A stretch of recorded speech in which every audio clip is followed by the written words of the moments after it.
जो अकड़ता है वही उखड़ता है ना। अक्सर अकड़न अच्छा नहीं लगता है। और जानते हैं, कई बार तो आपको देखकर ऐसा लगा होगा कि बहुत सारे ऐसे डायलॉग आता है। कुछ डायलॉग ऐसे हैं जो सिर्फ लोगों की बहकावा में लाने के लिए या मूवी में एक्शन दिखाने के लिए आता है। कई बार देखे होंगे कि कहता है कि साला झुकेगा ही नहीं। यह बिल्कुल धार्मिक परंपराओं में अच्छा नहीं लगता है। यदि आप वास्तव में मानवता का पाठ पढ़ रहे हैं तो एक बिल्कुल मैं बताता हूं कि ऐसी अकड़न बिल्कुल अच्छा लगता है। जानते हैं कहाँ? मूवी बनाने में, सीरियल बनाने में अच्छा लगता है। लेकिन मैं बताता हूं कि यदि आप जीवन में आगे बढ़ना चाहते और लोगों का यदि आप पर विश्वास बने, इसके लिए आप यदि काम करना चाहते हैं तो याद करिए, यानी झुक कर रहना है। सही सुना आपने महोदय, झुक कर रहना है। क्योंकि आपको पता है कि मैंने बताया हूं कि जो अकड़ता है वही उखड़ता है। आपको ज्यादा दूर इधर उधर जाने की जरूरत नहीं है। आप सीधे, मैं बताता हूं कि आप सिर्फ और सिर्फ अपने आसपास में देखिएगा जहां घास का मैदान होता है, और घास का जहां मैदान है वहां पर आपको मैं बता रहा हूं कि देखिएगा छोटे आकार के और छोटे लंबाई के जो वृक्ष होते हैं ना, जहां तक कि घास भी उस श्रेणी में आ जाए। तूफान आता है, तूफान आने के बाद तूफान चला जाता है, लेकिन उस पेड़ को कुछ होता नहीं है। क्यों? क्योंकि तूफान के साथ उसे अच्छा से झुकना आता है। वह तूफान के साथ अनुकूलित हो जाता है। किंतु वहीं पर देखिएगा एक बड़े वृक्ष, जीवन में शिक्षा लेना है, वहीं पर एक बड़ा वृक्ष जो है, वो बड़ा वृक्ष उखड़ कर कबड़ कर अधिक दूर बिगा भी जाता है। क्यों? क्योंकि तूफान के साथ उसे झुकना नहीं आया। तो इसीलिए मैं कहता हूं कि यदि आप जिस समय, जिस दिन, जिस तरह से आप अपने जीवन में आगे बढ़ रहे हैं, और उसी तरह से यदि आप स्थिति के अनुसार अपने आप में बदलना सीख गए, तो दुनिया का कोई भी ताकत आपको पतन करने वाला नहीं होगा। समझ रहे हैं ना बात को? इसलिए आपको समझना है। आप कई बार ऐसे भी सुनते होंगे कि झुककर रहना ही चाहिए। आप रामायण की उस पंक्ति को याद करिए, रामायण की उस पंक्ति को याद करिए जिस पंक्ति में वर्णित है कि राम ने रावण को वध किए। किंतु आपको अच्छा से ये भी पता होगा कि राम जब लंका विजय की, जब ये बात कर रहे थे, लंका विजय के लिए बात के साथ साथ जब इन्होंने यज्ञ का अनुष्ठान किया, यज्ञ करवाने के लिए जब इन्होंने चाहत रखा, तो जानते हैं उनको एक पुरोहित की तलाश थी। और वह पुरोहित कौन? वो कौन पुरोहित? वह पुरोहित महापंडित, और वही जिसको हराना था, लंका पर जीत हासिल करना था, वही पुरोहित रावण राम का हवन और यज्ञ करवाने के लिए तैयार हो जाता है। और राम जब जिसको पुरोहित अपने जीवन में बनाएंगे, जिसको जीवन में अपने गुरु बनाएंगे, नतमस्तक तो होना पड़ेगा ना। तो राम ने भी झुकना और झुकने की विद्या जब हम सबको बताते हैं, तो फिर हम लोग इंसान, यदि धार्मिक रूप में आप हैं, तब आपको ऐसा विश्वास होगा। और ये भी मैं बता रहा हूं कि जब आपको ईश्वर पर भरोसा होने लगेगा ना, बहुत सारे लोग ऐसे हैं जिनको ईश्वर पर भरोसा ही नहीं होती। जिस समय से यदि आप ईश्वर पर भरोसा करना शुरू कर दिए, या जिस समय से आपका भरोसा हो गया ईश्वर पर, तो समझिए आप नहीं, बल्कि समझ जाइए कि ईश्वर ने आपको अपना लिए हैं। क्या सुना आपने? आपको यदि ईश्वर पर फेथ हुआ, तो समझिए कि आप नहीं विश्वास किए, बल्कि ईश्वर ने आपको अपना लिए, इसलिए आपको विश्वास होने लगा है। आप ज्यादा चतुराई में आप न रहिए, सोचिए, जरा विचार करिए। प्रकृति का बहुत बड़ा विकल्प है।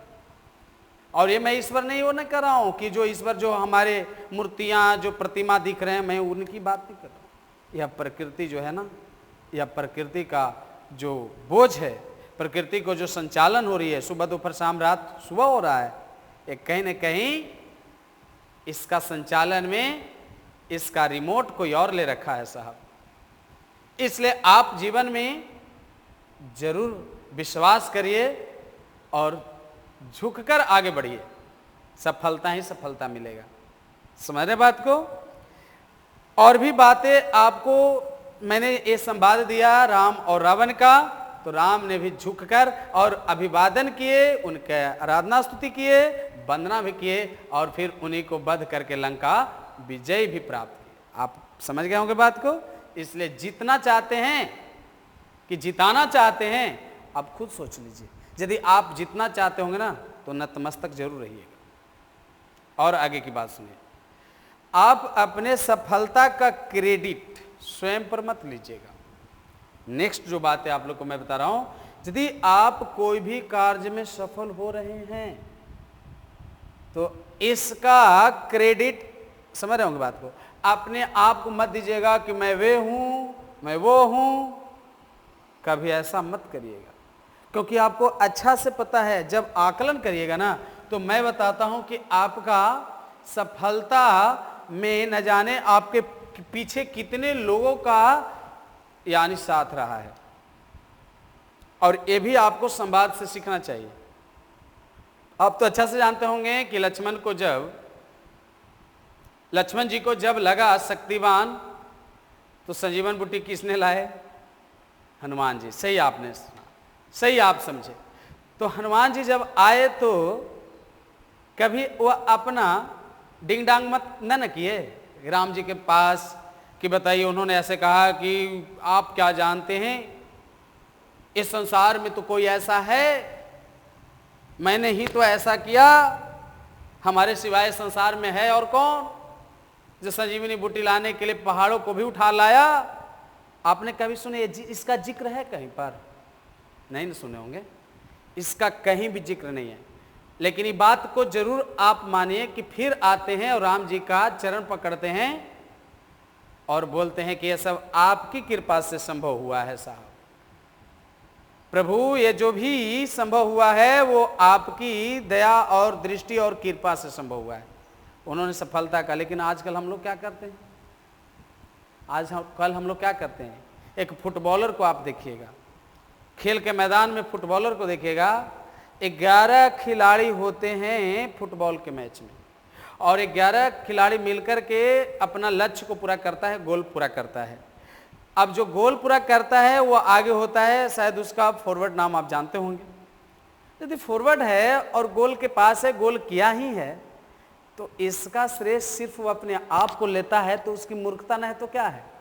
और बाकी जो पीछे जो 10 थे, वो क्या बताइए, बैसाखी लेके खड़ा थे कि वो भी पीछे से गेंदा दे रहे थे, साथ में थे, तो वो जीत जाता है तो अपना श्रेय स्वयं को लेता है, तो गलत बात है, क्योंकि उसके सपोर्ट में पीछे से है। कई बार आप देखे होंगे कि घर में भी आप एक करने वाला, उसके साथ न जाने कितने लोग हैं, तो आप अपने सफलता का श्रेय अपने आप को मत दीजिएगा। जैसा कि आपको पता होगा कि जब आप एक घर में रहते होंगे, उदाहरण की तरह आप समझिए कि जब आप घर में रहते होंगे तो आप गेट खिड़कियां बंद रखते होंगे। आप ये भी देखे होंगे कि जब आप खिड़की खोलते हैं तो रोशनी आती है नहीं? रोशनदानी खोलते हैं तो वहां से भी रोशनी आती है, गेट खोलते हैं तो वहां से भी रोशनी आती है। यदि इनका अकड़ हो जाए कि रोशनी हमने दिए हैं, तो यह क्या लगता है आपको कि रोशनी क्या रोशनदानी से आया है? रोशनी क्या खिड़की से आया है? क्या रोशनी दरवाजे से आया है?